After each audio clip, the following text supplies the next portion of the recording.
Friends ఇవాళైతే ఇగో ఇన్ని చేపలు పడ్డాయి, కట్లలు, రవ్వులు, పాంప్లెట్లు చాలా పడ్డాయి. బయట అయితే జబర్దస్త్ బయట కలిపినాం. ఆ బయట వీడియో అయితే నెక్స్ట్ వీడియోలో ఇస్తా, కానీ ఎప్పుడైతే చూపిస్తా.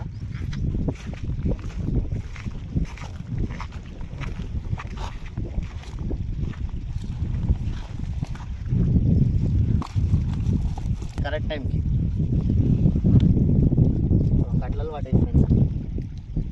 చిన్నగా ఉన్నాయి కానీ కిలోనే ఉన్నాయి. చూసుకోవాలి ఫ్రెండ్స్, అన్ని కట్లలు, రవ్వులు, మిరిగంలు పడ్డాయి, రెండు మిరిగంలు